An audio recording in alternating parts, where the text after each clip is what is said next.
I did arrive back to my home in Denver at 2 a.m. this morning, but I am already inspired today by the fact that our president is giving some of the worst medical advice possible. Over the weekend, he told women not to take Tylenol. He told people to space out their vaccines, encouraging them to take up to 5 doctor's visits to get it all done. His vaccine hesitancy, built upon RFK Jr.'s terrible policies, have already had very real consequences. There's a children's clinic in West Texas that has already started to discourage people from getting vaccines. This is the opposite of what we need. My father was a physician and a medical researcher, and he believed deeply in the scientific method. Because he helped to write medical textbooks and author studies that were double-blind and over the course of up to 10 years, he instilled in us a great understanding and respect for the way that medical professionals perform their duties. And while he did have great critiques for members in the medical field who did not disclose conflict of interest, he would never disparage peer-reviewed, double-blind studies. And that is what they have done at the highest level here. They have disregarded years of research on how safe and effective vaccines are. And they are just pushing out misinformation, so much so that medical professionals that should know better are starting to go down the path of vaccine denialism. But this shouldn't be a policy debate at all. They are playing with people's lives, with children's lives. This is an assault on the common good, on making sure that we have a healthy population. It is an assault on science, on facts, on the way in which we arrive at observable and identifiable truth. Conflict and division, especially of this kind, does not produce strength. It produces weakness. And when the highest ranked officials are the ones telling us lies, it undermines their words and our ability to come together as a people. It is not freedom to make choices based upon falsehood. Creating worse medical outcomes for children does not own the libs. It just makes sure that we can no longer trust our institutions. I'm also inspired today by the fact that Donald Trump is extending his Asia visit in order to make a special trip to meet with Kim Jong-un, the leader and dictator of North Korea.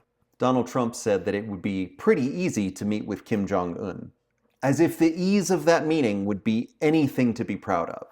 Is it pretty easy to legitimize a regime that actively oppresses its people? Obviously, this is a performative act. It is reaching out a hand to a leader who has accomplished much of what Donald Trump hopes to do in the US. He hopes to have the kind of control that Kim Jong-un has. He hopes to receive the kind of worship that Kim Jong-un requires of his people. But it is not the job of a US president to empower bullies. It is not the job of a US president to befriend tyrants. It is not the job of a US president to normalize totalitarianism. When you embrace dictators, you are showing exactly what you want to be. And it has consequences for us. The rules-based order of the world is not negotiable, and we cannot allow a would-be tyrant to negotiate it away. And finally, I'm actually inspired today by John Dickerson resigning. John Dickerson is one of my favorite reporters of the last decade. He spent 16 years at CBS, and among other things, really made sure that their news and their level of research and rigor was at the highest possible level. I have enjoyed his work on the Slate Political Gabfest, on Face the Nation, and his reporting during election cycles. He has a very measured way of looking at the world, and he really deeply loves history. He put together an incredible podcast series on the election history of presidents. And it helped me to better contextualize the craziness of the last few election cycles, because there is precedent for a lot of the things that have happened. But he is retiring now because of the leadership shakeup over at CBS as they become a part of the Skydance company. He doesn't believe that he can independently report on the news. The idea that such a respected reporter, someone with a huge amount of integrity and a body of work to show for it, that he would believe that the leadership now at CBS would put a thumb on the scale for a particular political party or set of ideas is truly scary. Now, while legacy media may not qualify for a whole bunch, I still want them doing the work of reporting on what is actually happening. And when people with integrity say that that can no longer exist, they must stand up and show that it is not okay. And that's what John Dickerson did. He said, no, I am not going to be a part of this. I am not going to lie. I am not going to sacrifice my integrity for someone else's agenda. And for me, I hope that when the time comes, that I can have the same level of integrity that he did. That I can stand up for reporting the facts.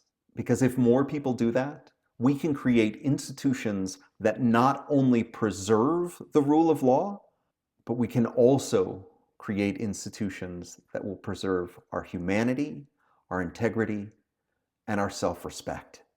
That's the work that we all have to be doing.